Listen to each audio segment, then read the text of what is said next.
Marie se déplaçait comme une ombre, rapide et silencieuse. Dans les grandes demeures parisiennes, elle n'était qu'un murmure en arrière-plan, une image floue d'efficacité. Ses mains, rendues rugueuses par des années de récurage et de polissage, connaissaient les secrets de chaque surface. Mais c'était son esprit, avec sa mémoire infaillible, qui détenait les véritables trésors. Elle se souvenait de tout. Des paroles imprudentes prononcées dans la colère, des appels téléphoniques feutrés au cœur de la nuit, du parfum inconnu qui flottait dans l'air. Chaque détail, méticuleusement catalogué, formait une tapisserie des vies qu'elle effleurait, sans jamais vraiment y entrer. Marie n'était pas invisible, pas vraiment.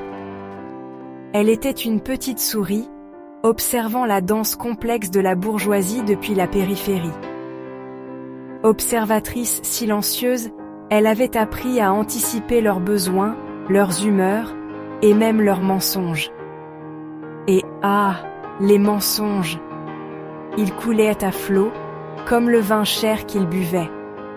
Marie se demandait souvent s'ils se souvenaient eux-mêmes encore de la vérité. Les familles pour lesquelles elle travaillait se croyaient protégées par leur fortune, leur statut.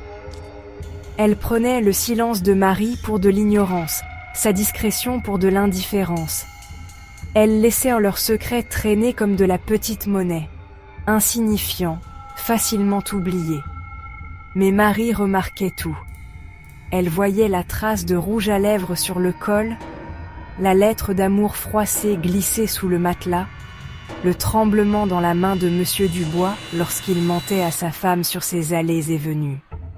Elle était au courant des dettes de jeu de Madame Leclerc, empilées dans un tiroir rempli de foulards en soie et de factures impayées. Elle connaissait l'existence du petit ami secret de la jeune Camille, celui que ses parents jugeaient indigne. Elle savait, et ils n'en avaient aucune idée. Leur vie, si soigneusement orchestrée, se décomposait devant elle comme du tissu bon marché. Chaque pièce parfaitement rangée recelait un secret. Chaque surface polie reflétait une vérité cachée. Marie, la bonne invisible, voyait tout. Marie avait le don de se faire oublier quand il le fallait, fantôme glissant à travers les pièces grandioses. Mais elle avait aussi cette faculté déconcertante d'apparaître aux moments les plus inopportuns, sa présence rappelant silencieusement leurs indiscrétions. Comme cette fois où elle avait surpris Monsieur Martin embrassant la meilleure amie de sa femme, son plumeau figé dans les airs. L'expression sur leur visage, mélange de culpabilité et d'agacement, était presque comique. Ou encore la fois où elle avait accidentellement renversé de l'eau sur la cachette de lettres d'amour de Madame Lefebvre, les yeux écarquillés d'un faux remords. Ce n'étaient pas des actes de méchanceté, mais plutôt une façon subtile d'affirmer sa présence, de leur rappeler qu'elle voyait clair dans leur façade soigneusement construite. Ils se croyaient peut-être maîtres de leurs propres histoires, mais Marie tenait la plume de leurs vérités indicibles.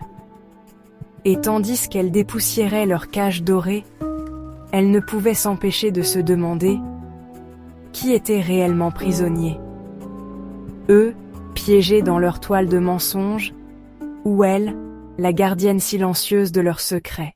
Le poids de leurs secrets retombait sur les épaules de Marie comme de la poussière, lourd et incontournable. Elle portait leur fardeau dans son silence, témoin muet de leur façade savamment élaborée.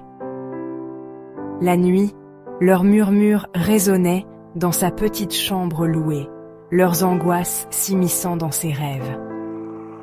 Elle entendait Madame Bernard pleurer l'infidélité de son mari, ses sanglots étouffés par un oreiller de soie. Elle entendait les cris de colère des enfants Dubois, découvrant la ruine financière de leur père. Elle était devenue la dépositaire de leur honte, de leur peur, de leurs désirs les plus profonds. C'était un lourd fardeau à porter. Un fardeau qui menaçait de l'étouffer par son ampleur. Les familles qu'elle servait se confiaient à des thérapeutes, à des amis, à des amants. Mais à qui Marie se confiait-elle? La réponse était simple: à personne. Elle était la femme invisible, l'observatrice silencieuse, la gardienne des secrets. Un jour, alors qu'elle faisait le ménage dans le bureau opulent de la demeure des Beaumont, Marie tomba sur un petit journal intime relié de cuir. Il était caché dans un tiroir secret, dissimulé sous une pile de documents juridiques. La curiosité, cette compagne de toujours, prit le dessus. Le journal appartenait à Madame Beaumont, son écriture élégante remplissant les pages de confession d'une vie moins parfaite qu'elle n'y paraissait. Mais alors que Marie s'aventurait plus loin dans sa lecture, son cœur manqua un battement. Le journal parlait d'un enfant.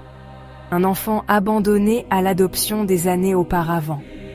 Un enfant qui, d'après les dates et les rares détails, ne pouvait être que Juliette, la fille adoptive des Beaumont.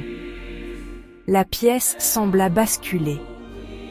Juliette, avec son caractère joyeux et son rire communicatif, n'avait aucune idée du secret qui reposait dans le bureau de ses parents. La main de Marie tremblait en refermant le journal. Ce n'était pas juste un autre secret, une autre trahison. C'était une vérité qui pouvait briser une famille.